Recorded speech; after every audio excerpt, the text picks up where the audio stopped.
Le cours que j'ai sur toutes les psychologies humanistes, la communication interpersonnelle, le coaching d'une façon générale, la Torah, les traditions et cette synthèse que moi j'essaye de mettre maintenant en place sur ce que j'appelle le coaching existentiel, qui est un produit nouveau, de la même façon que la logothérapie est un produit nouveau, qui n'existe pas beaucoup en France. Quand vous faites logothérapie, vous allez tomber sur les deux adresses, dont la mienne. Et coaching existentiel, bon, il y a peut-être encore 2 ou 3 adresses qui existent sur le programme, mais tout dépend de ce qu'on va appeler coaching existentiel et comment on va travailler sur cette forme de coaching existentiel. Alors moi, je vous avais écrit un petit topo.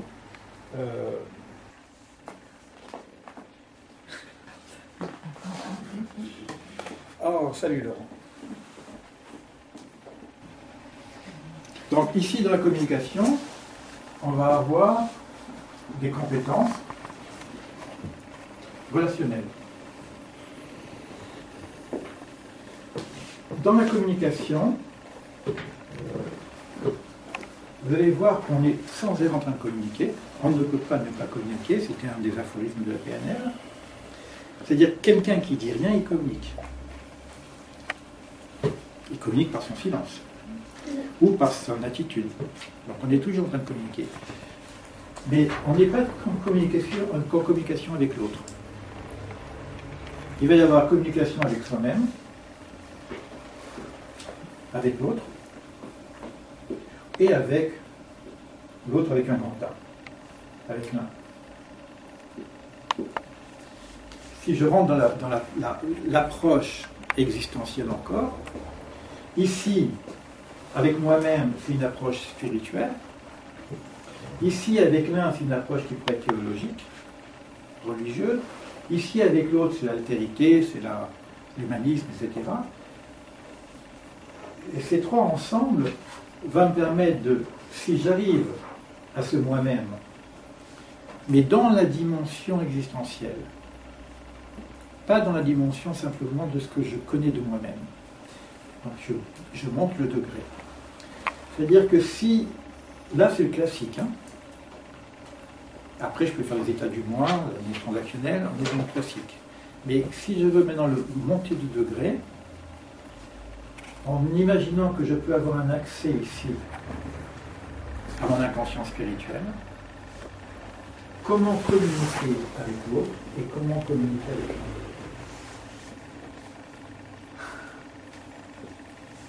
Et ça va dépasser le simple fait de la prière.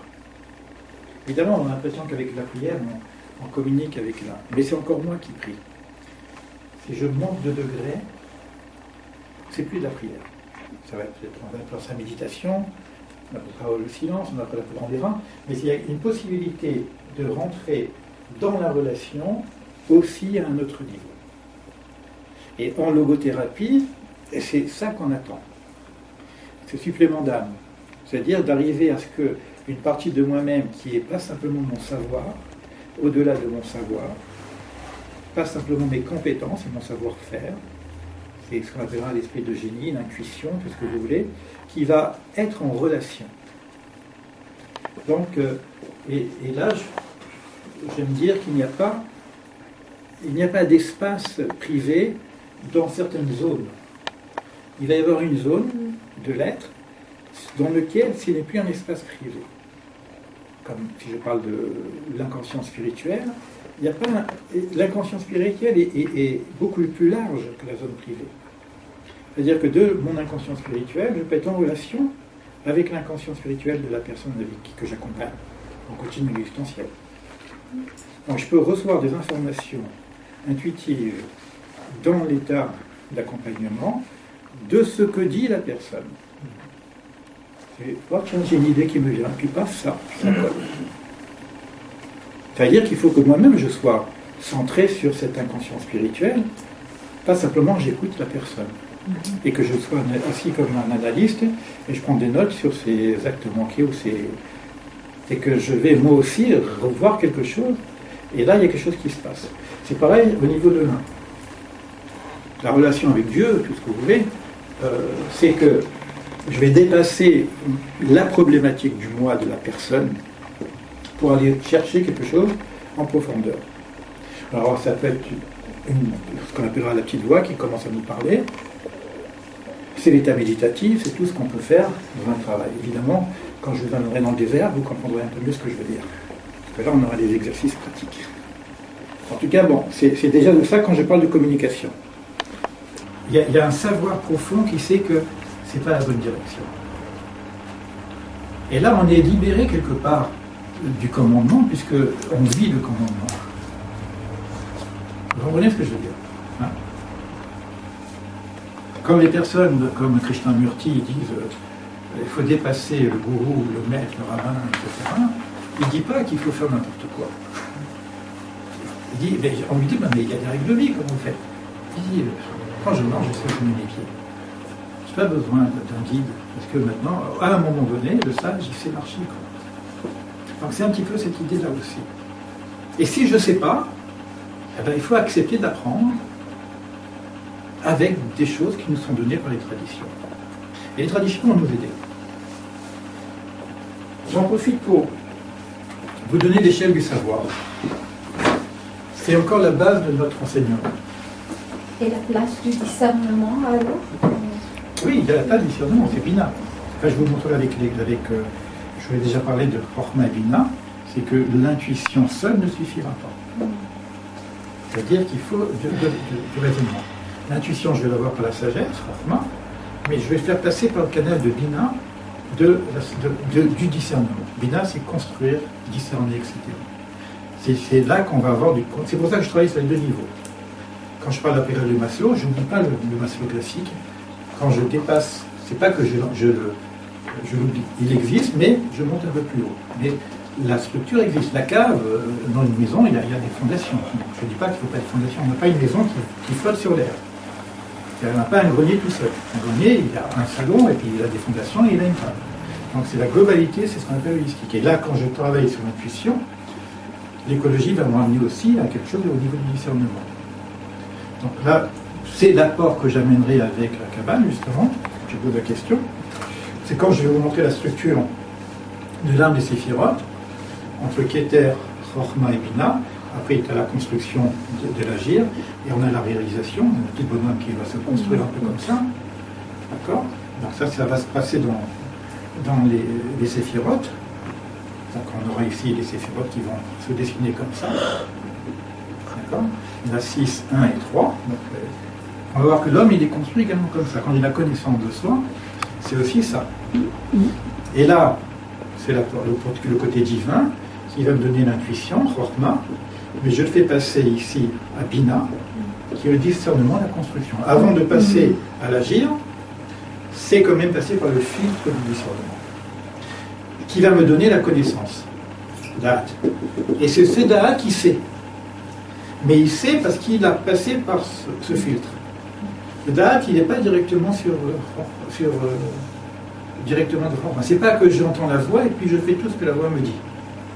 Je ne sais pas si c'est pas un truc encore un peu débile que j'ai reçu dans ma tête. Donc je dois le passer pour le discernement. D'accord? Il y en a qui ils entendent une voix et ils se disent ça y est, Dieu m'a parlé. Donc tue-le. Je le tue parce que c'est Dieu qui m'a demandé. D'accord? Donc la partie du discernement est fondamentale. Toute cette partie gauche, pardon, on le voit comme ça, va être la partie à chaque fois de la mesure, de la discipline, de la restriction, et ça c'est la partie de l'ouverture, etc. De venir recevoir. Ça va faire partie de l'enseignement. C'est-à-dire quand je vous parlerai de la partie biblique, c'est que je vais aller chercher dans la Torah des enseignements, ça c'est sur le qui suis-je, mon organisation. Je vais ajouter maintenant. C'est dans ce qui s'est passé ici, la réactivité, on va dire que la personne, elle est dégommée. État psychique terrible. D'accord? Viktor Frankl, pas que Viktor Frankl, je reviendrai à la Torah aussi, dit non. On ne dégomme pas totalement une personne. Au pire, il y a un point dur de l'âme qui n'est pas altéré. On a envie de dire, c'est l'âme. Oui. Et l'âme, il peut être couverte. Voilà, On ne peut pas l'accéder. Voilà. S'il y a une protection, quand les affaires sont trop dures, c'est pareil, quand tu casses quelque chose, il y a des protections de l'endroit. Donc ça devient plus dur. D'accord? Et l'âme, lorsqu'elle a une secousse, elle va se protéger. Donc elle va avoir une écorce. C'est pas qu'elle est abîmée, c'est qu'elle est protégée. Et donc on n'y a plus accès. Mais elle existe. D'accord? Et quand je vais demander le recodage, soit la personne est complètement démunie, qu'est-ce que tu veux qu'elle recode? On ne peut pas recoder. Soit, ici, par l'accès à l'inconscient spirituel, je touche un point de sens ici. Une fois que j'ai touché ce point de sens ici, ça va être ma pilule. C'est plus des antidépresseurs ou des anxiolytiques, c'est ça que je vais revenir, réinjecter pour remettre ici.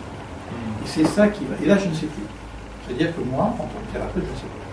Parce que je ne peux en savoir. Ça appartient à l'autre. Ça appartient à l'autre. Et là, on n'a pas une technique. On a peut-être une technique, mais on n'a plus le contenu. Donc, il va falloir des outils qui touchent la partie inconsciente spirituelle, qui nous permet de le réajourner et de l'utiliser dans le processus de réparation et de guérison. Voilà. On me voit à ma maison, je suis avec mes envies, mais j'ai quand même un temps qui m'appartient. Comment je réponds à cette situation qui va être qu'est-ce qu'elle est. Alors ça peut être ça, ça peut être ça. Mais l'idée aussi, c'est que tu peux toi créer ton propre système de changement. Parce que ici, ça peut être un coup qu'on prend dans la tête, mais ça peut être simplement un éveil, une voix, un truc stop. C'est dommage qu'il faut attendre une maladie ou un coup sur la tête pour dire bon, il faut que je change. Tu vois? C'est dommage d'attendre que le voleur me vole ma maison pour dire que bon, je peux changer de maison. C'est-à-dire qu'on peut, disons, prévoir avant. De comportement. C'est ça, c'est ce qu'on appelle. C'est ce qu'on appelle. C'est comportement, c'est pas sa maison, c'est ce comportement. C'est l'attitude qu'on va avoir ici par rapport à quelque chose qui nous arrive. Donc, c'est une famille assez importante. Hein, entre le stimulus et entre l'action, la cause et la réaction, il y a un espace vide qui peut être une seconde, qui peut être plusieurs années, qui est la réponse, c'est-à-dire ma propre liberté, réponse et donner réponse à comment je vis cette chose-là. Et si nécessaire, revenir en arrière, est-ce que j'ai vécu ça dans un moment où je n'avais pas possibilité de réponse, ben je relis le truc et je donne sens. C'est-à-dire c'est un apprentissage permanent. Alors, toujours je dis apprenti-sage. Alors qu'on est dans un apprentissage permanent. Aussi bien les épreuves que les belles choses, tout est un apprentissage. Donc, aller vers soi, ça fait partie de... Alors, la question existentielle, souvent la plupart du temps, c'est j'ai un mal-être, je ne sais plus où j'en suis, et je cherche à comprendre. D'accord? Donc, je fais un travail sur moi-même. Mais avant de savoir où on en est, c'est intéressant de savoir où on est, où je suis moi-même, où je suis, parce que c'est le je suis qui est perdu. D'accord? Donc, il y a aussi un accompagnement vers ce que je suis. Et d'où j'en suis. D'ailleurs, ce qui est intéressant, puisqu'on a toujours dit qu'il y aura toujours une référence biblique, la première question qui a été posée à l'homme, la première question, c'est intéressant de voir au niveau biblique, la première faute, la première question. La première faute, c'est pas d'avoir mangé la connaissance, je vous ai montré la dernière fois que de toute façon, il a été construit bipolaire, donc s'il est bipolaire, il va directement dans sa maison qui est la connaissance du bien et du mal. Il ne peut pas passer autrement. Donc c'est une attirance naturelle. D'accord? Donc le fait de passer par la connaissance de la dualité est un passage qui est du fait. Bon, évidemment, et tu lui dis où es-tu? Et on a vu que la question n'est pas où es-tu, mais où en es-tu? C'est la première. Oui. Et est-ce que tu as un texte où c'est écrit où en es-tu? Oui, oui. Aïka. Aïka. C'est lorsqu'après la faute, entre guillemets, il lui dit où Aïka. La traduction c'est où es-tu? Et la vraie traduction, c'est pas où es-tu, c'est où on dit. C'est comme le bon Dieu, il va se cacher, on va se cacher du bon Dieu. Alors, Martin Buber dit c'est qu'on ne se cache pas de Dieu, on se cache de nous-mêmes.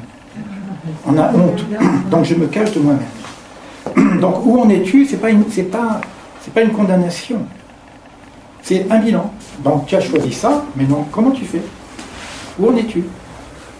Quelle est la réponse de l'homme? C'est pas moi, c'est la femme que tu m'as donnée. Première faute, responsabilité. C'est vrai que c'est la femme, dans le texte c'est la femme, etc. Oui, mais je suis responsable de ce que j'ai choisi, d'accepter d'aller là. Donc la première base, c'est la réponse, la responsabilité.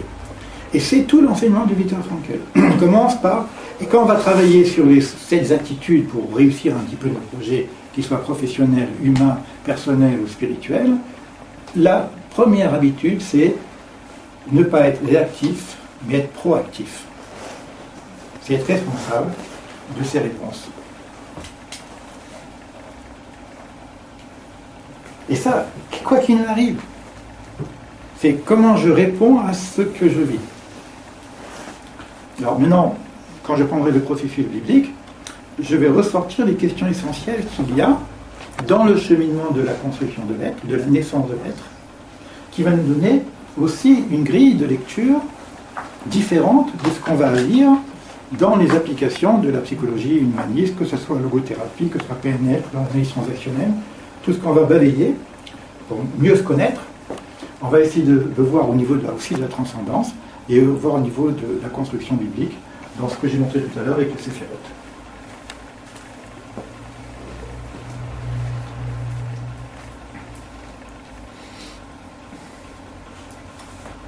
Donc, je redis ce que j'ai dit tout à l'heure. Dans les objectifs qu'on va se poser, c'est de trouver la congruence, donc le sens, pas simplement la direction, donc le sens en termes de direction, le sens en termes de signification, et le sens en termes de congruence. Une fois que j'ai bien travaillé sur le je suis, sur les réponses que moi je peux donner, sur la partie essentielle de ma liberté totale, quoi qu'il arrive, puisqu'on le prend dans les situations les plus obscures du monde, puisqu'on utilise cette expérience dans la Shoah, où il y a eu quand même cet espace de liberté dans la situation impossible, quoi. Donc on n'a pas un exemple plus fort que ça, c'est pour ça que la logothérapie c'est quand même quelque chose d'extrêmement fort. Ça peut se passer en groupe s'il y a un noyau qui est constitué, un noyau qui est sérieux, qui est confidentiel, et qui vient pour faire ce travail, et non pas simplement par curiosité. Ça peut se faire en groupe parce qu'il y a un aspect de l'inconscient spirituel qui n'est pas individuel, donc qui est quelque chose d'émanant au niveau d'un groupe. Donc il peut y avoir des choses qui peuvent se faire en groupe. C'est pas c'est pas un vrai groupe non plus. J'ai pas l'intention, et c'est pas ma démarche, de créer un groupe spirituel, machin, etc. Donc ça sera quand même assez souple. Donc il peut y avoir du mouvement du dedans, dehors, moi ça ne me gêne pas du tout.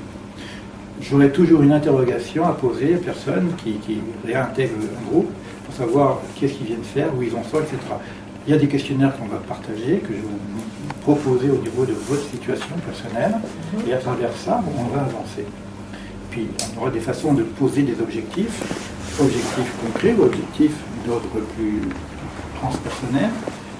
On aura des outils de travail. Alors les outils de travail, où je vais les chercher? Je vais les chercher évidemment principalement la logothérapie, au niveau de ce qu'on appelle l'existentiel. Bon, les outils de logothérapie sont peu connus, hein, donc c'est comme de l'analyse, mais c'est pas l'analyse freudienne, c'est une autre forme d'analyse. Alors comment je peux accéder sans passer par la psychanalyse à l'inconscient?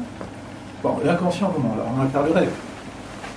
Le rêve est une porte de la cave, mais aussi une porte du grenier, une porte de l'âme. D'accord? Alors, plutôt qu'attendre les rêves, on les provoque. C'est-à-dire qu'on appelle ça le RED, rêve éveillé dirigé.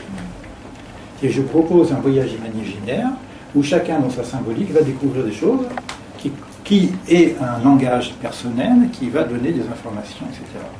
Ou alors je construis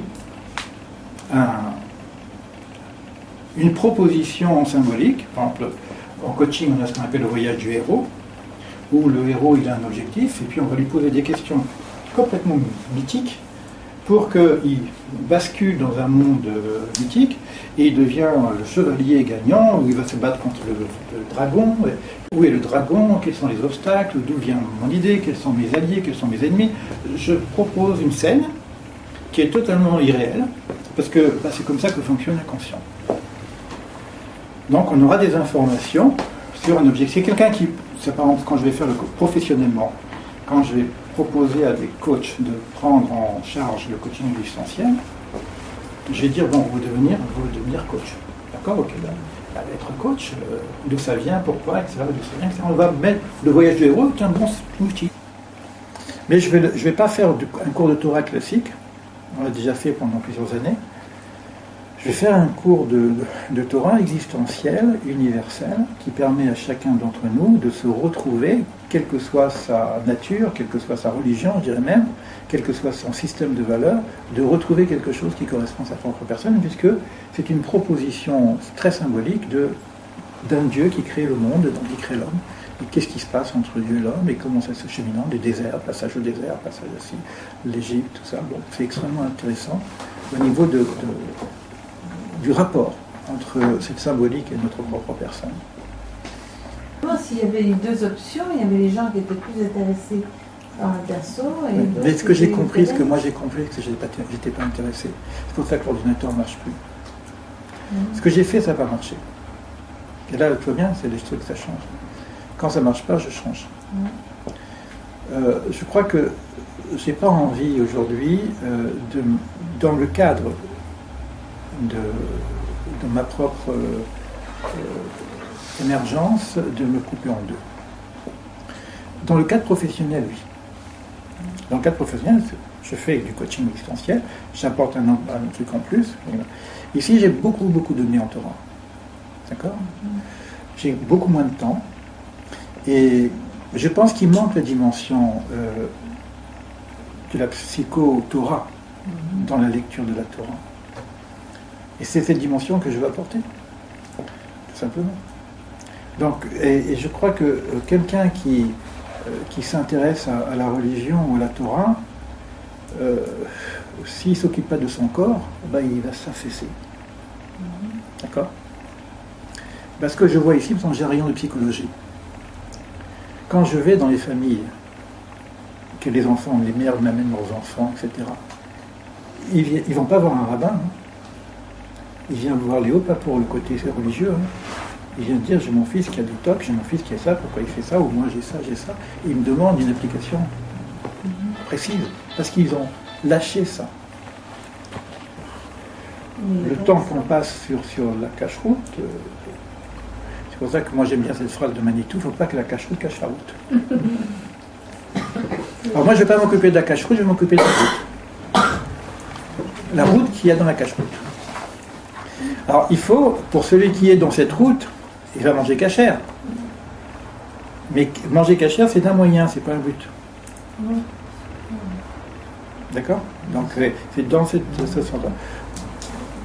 Mais non, il va y avoir des parties qui sont un peu plus Torah, parce que bon, comme je vais travailler sur deux dimensions, il va y avoir des parties, des exercices, quand je vais faire par exemple une après-midi sur les rouages de la communication, j'aurai quelques rapports avec, que j'aurai des repères Torah, mais l'essentiel, ça va être l'enseignement. Palo Alto, Gordon, Rogers, les grands maîtres de la communication, c'est des maîtres. Il faut aller chercher les maîtres où ils sont. Si je vous fais la méditation, on n'a pas beaucoup travaillé au niveau de la méditation juive. Les maîtres de la méditation sont en Inde, sont dans le bouddhisme, etc. Et celui qui a écrit la méditation juive, c'est Kaplan. Et qu'est-ce qu'il écrit? Il écrit les mêmes techniques. Et comme on ne les a pas beaucoup mises en pratique. C'est seul. Non, il y a Aboulafia.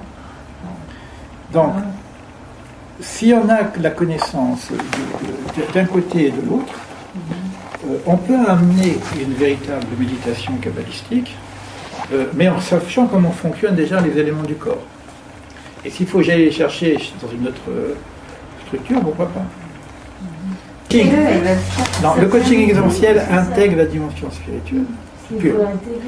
Je ne suis pas obligé d'aller chercher, pour la dimension spirituelle, je ne suis pas obligé d'aller chercher une grille de lecture singulière. Normalement, dans le forme du coaching, on ne va pas proposer aux gens, moi quand je fais du coaching, il n'y a pas de Torah. Sauf si la personne est dans la Torah, elle a quelques référents. Je vais lui parler, tiens, on est à Pessah, on peut faire un travail sur soi par rapport à Pessah au niveau de la symbole de la Pâque juive pour trouver sa liberté, etc. Mais sinon, non. Si maintenant j'ai quelqu'un qui est avec moi, je t'ai parlé des 4 nobles vérités, j'ai une fois quelqu'un qui était bouddhiste, eh ben, j'ai travaillé sur les 4 nobles vérités, parce que c'est sa nature, c'est son truc, c'est son référent. Alors comme je connaissais un petit peu, je voulais savoir est-ce qu'elle en était avec ses nobles vérités à elle. C'était pas les miennes, c'était les siennes. Mais c'est sa structure de base. Et puis comme je fais confiance à cette tradition, parce que c'est aussi une belle tradition, bon, je dis ok, où tu en es avec ça? Donc elle a eu un référent qui lui a parlé. Mais si je lui avais parlé de séphirotes et tout, elle ne connaît pas. Je ne vais pas lui faire un cours de séphirotes. Mais... Donc Dieu n'a pas créé un esclave, un homme libre il l'a créé. Oui, mais si l'homme refuse... Il était doté d'une volonté. Là, on reviendra à la leçon 0. Ça c'est la leçon 0 de la semaine dernière que tu as loupée. De l'avant plutôt. Non, j'étais pas là. C'est que l'imparfait est plus que parfait. Les absents, tu peux pas. Et s'il avait créé le monde parfait, il aurait été imparfait. Et parce qu'il a créé imparfait c'est-à-dire perfectible.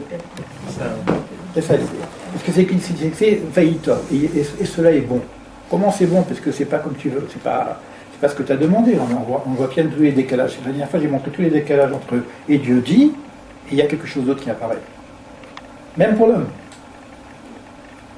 Donc la volonté de Dieu et ce qui se fait n'est pas tout à fait la même chose. Il y a un monde de vérité, un monde de projet, et un monde de réalité. Et il y a un décalage entre le monde de projet et le monde de réalité. Et qu'est-ce que Dieu dit? Il dit, voilà, ça c'est le projet, voilà où tu es, maintenant monte là-haut. Fais ton travail. Altikra banaïr et la bonaïr. Ne lis pas mes enfants, mais mes constructeurs. C'est-à-dire, vous êtes mes constructeurs. Constructeurs de quoi? De toi-même. Mais je suis associé. Le grand truc, il est là. Naasé Adam, faisons un homme. Pourquoi le pluriel? Moi et toi, on va faire de toi l'homme. Toi, l'homme en devenir. Naasé Adam, faisons un homme. C'est-à-dire que si je veux me construire seul, je me plante. Et quand j'ai enlevé la dimension divine, quand les lettres, quand j'enlève l'Aleph de Adam, ça devient Dam, le mort, il n'y a que du sang. Quand j'enlève l'Aleph de Met, c'est Met, mort. Donc si j'enlève la dimension divine, c'est-à-dire je vais essayer de me construire moi-même par mes propres réflexions, c'est lorsque la philosophie a voulu changer toute la structure pour être dans la raison de l'homme par l'homme, on arrive à ce que Heidegger puisse s'installer dans le plus grand des philosophes du monde et puis accepter le nazisme, ou laisser passer le nazisme. L'être et les temps, philosophie de folie, et puis...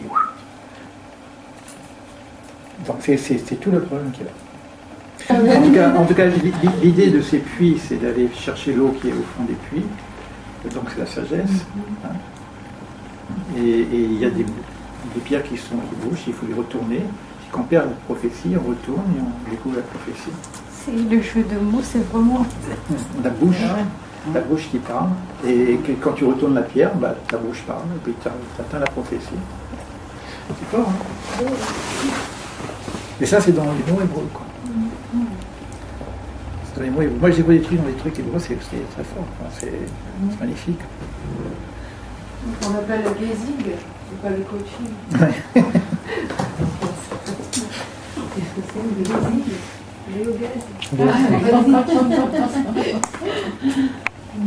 Non, mais c'est aussi une petite aventure, parce que sincèrement, je ne sais pas trop où je vais, quoi. J'espère que ça ne sera pas très construit. Non, mais on fait confiance. Hein? Tu y veilleras. Il y a Rabbi Nachman, il dit ne demandez pas votre chemin à quelqu'un qui le connaît, de peur que vous ne perdez pas. Vous ne pourrez pas t'égarer. Donc l'idée c'est que de vous perdre un petit peu. La dernière fois j'ai fait le cours sur la Torah avec les hommes, j'ai dit c'est bizarre, Dieu fait un homme et après il n'y en a pas. Ou qu'est-ce qu'il a fait? Il a créé, il n'y a plus d'homme. Le Bereshit crée un homme et puis juste après il n'y a pas d'homme. Il n'y a pas d'homme pour créer. Et je fais des arbres avant la terre, il y a des arbres, il n'y a pas de ciel, il n'y a pas de soleil, il n'y a pas de... Les gens ils étaient complètement perdus. Ils relisaient la Torah Mais ils n'avaient jamais vu qu'il y avait plein de paradoxes à l'envers. C'est-à-dire que je crée les végétaux, etc. Et après, je crée la Terre, le ciel, le cosmos. Mais c'est quoi l'arbre sans le cosmos? C'est quoi cet arbre? Et après, c'est quoi cet homme? Et après, il n'y a plus d'homme. Et après, on croit qu'il y a un homme après. Il dit, ah bon, le premier, c'est pas le vrai. C'est le deuxième qui est le vrai. Toujours pas un homme. Pas un homme. Il y a quatre visages d'hommes, 4 figures d'hommes qui apparaissent dans la Torah, les 4 vers différents, jusqu'à ce que l'homme que nous connaissons nous arrive. Dans toutes les histoires mythiques du jardin d'Éden, du serpent, d'Ève, etc., tous les gens se disent, mais c'est quoi tes histoires un peu baroques? Bon, on n'est pas des enfants, quand même, ça veut dire quoi, etc. Donc j'ai du mal à voir un serpent qui parle avec une femme, qui vient d'un morceau d'os de l'homme. C'est quoi ce truc? Eh ben non, c'est pas un truc, c'est pas vrai, c'est une mythologie, entre guillemets, c'est un midrash, c'est un vrai midrash. Donc c'est un enseignement, mais il n'y a pas encore d'homme, il n'y a pas de serpent, il n'y a rien parce qu'il est fait après. Et c'est marqué dans la Bible. C'est marqué juste après. C'est-à-dire qu'on crée des animaux, on crée ça, et après, il y a un truc qui arrive, et après Dieu dit, je vais faire des animaux, mais il vient de les faire. Non, il n'a pas fait, il les a créés. Et c'est les mots faire, créer, former, qu'il faut rentrer dans les trucs. C'est-à-dire que j'ai passé 3 heures là-dessus, dans le dernier cours que j'ai donné à Marseille, et ici je l'avais fait un peu avant. Après, Mais c'était génial. Hein? C'était génial, enfin. Oui, mais ça veut dire que maintenant on va commencer à apprendre à lire. Ouais. À quel moment on peut parler de l'homme que nous sommes? Parce que du temps du jardin d'Éden, l'homme il n'était pas mortel. Alors c'est quoi un homme immortel? La lumière. Alors qu'il devient mortel. Alors, on commence à parler à un moment où il devient mortel, où il habite de peau. Bon, ça commence, il vit 900 ans quand même, hein, mais ça commence à nous ressembler un petit peu. Hein. Mais avant, de quoi on parle? Un homme lumière. Je ne sais pas ce que c'est un homme lumière. Alors, est-ce que cet homme lumière est Éden? Est-ce que cet homme Yetzer, enfin Yetzer Adam, de la terre, est-ce que cet homme Bara, Elohim, à l'image de Dieu, ces 3 hommes, avant l'homme, proprement dit, est-ce que je les ai en moi? Et là, ça devient intéressant, parce que je les ai en moi. C'est-à-dire que moi, je suis aussi cette terre, Adama, Yetzer, je suis aussi cet homme lumière, je suis aussi cet homme à l'image de Dieu, je suis cet ensemble, et j'ai les 4 structures en moi. C'est-à-dire, je peux découvrir en moi la partie édénique. Je peux essayer de redécouvrir cette partie éternelle qui existe encore en moi. Donc, il y a aussi une partie éternelle. Donc, je suis aussi éternel, bien que je sois mortel, mais je ne suis pas mortel non plus. Là-dedans. Et c'est tout le travail de qui suis-je? Je suis de la terre. Ça, la partie terre repartira à la terre. Mais je ne suis pas que de la terre. Je ne suis pas qu'un phénomène biochimique. Mais je suis aussi un biochimique. C'est une réalité. Si je prends une drogue, je peux m'évader complètement. Je prends un médicament, il y a aussi une partie biochimique, un Kelly. Et c'est intéressant de revoir l'homme dans cette grande dimension à 4 parties et voir comment je me reconstruis dans ces 4 parties. Et comment je peux aussi aspirer à ce Gan Eden, au retour à l'Éden. Donc ceci explique cela par rapport aux 4 niveaux du 4 niveaux. futur de l'âme, alors. C'est les 4 niveaux du monde, c'est les 4 niveaux, mais qui existent potentiellement mais c'est dans des mondes parallèles. C'est des mondes qui ne sont pas des mondes du réel, c'est des mondes parallèles. Et quand vous regardez la science, qui vous dit aussi qu'il y a 4 mondes, très intéressant. J'ai acheté un livre j'étais fou. Vraiment, les termes qu'ils utilisent, ils parlent de trucs. J'ai dit, attends, ils utilisent les mêmes termes que la Torah. Et ils découvrent les mêmes choses. Ils parlent de ces mondes parallèles. On sait qu'il y a des mondes parallèles.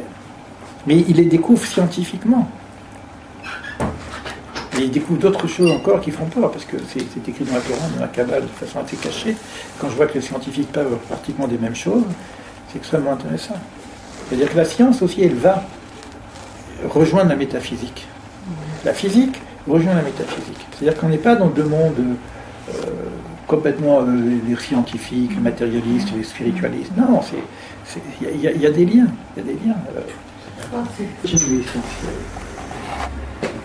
Donc il y a un aspect d'accéder à l'inconscient.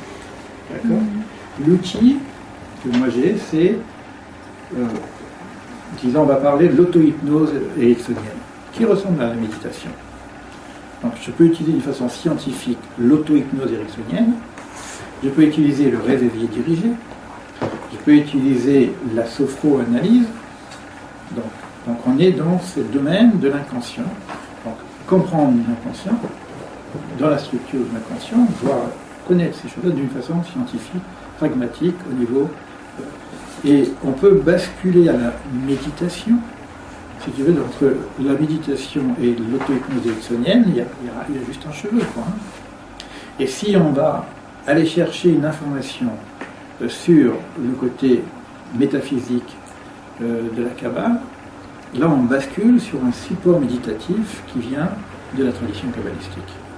La technique de la méditation, le relâchement du corps, la respiration, tout ça, que ce soit du zen, que ce soit du bouddhisme, que ce soit Erickson, que ce soit la sophro, que ce soit la Kabbale, c'est la même technique, le relâchement par rapport au corps, la respiration, les détentes, etc.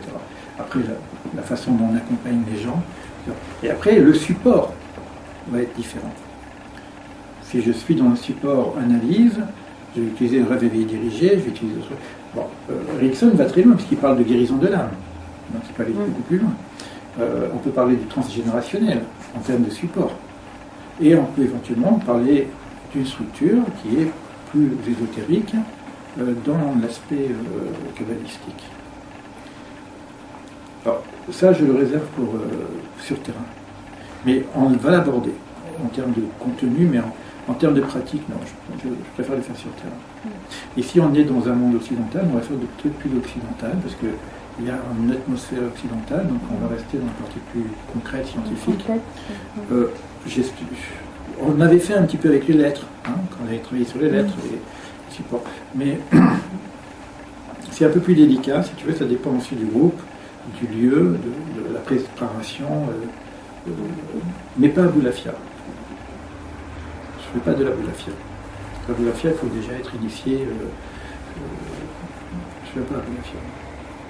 Mais Kaplan, oui, parce qu'aujourd'hui on a des livres sur Kaplan, les techniques de base qu'on a, celles que moi-même je peux utiliser, on peut essayer de travailler là-dessus.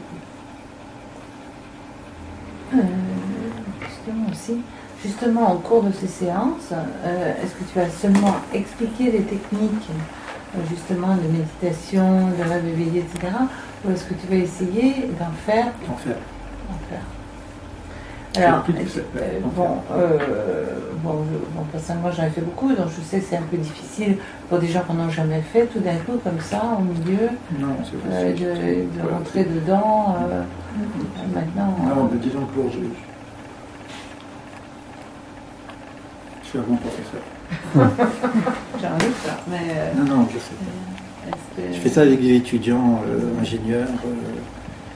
J'ai pas de problème là-dessus. Je suis quand même dans le rationnel aussi. Donc, je sais mettre du bina dans la forme.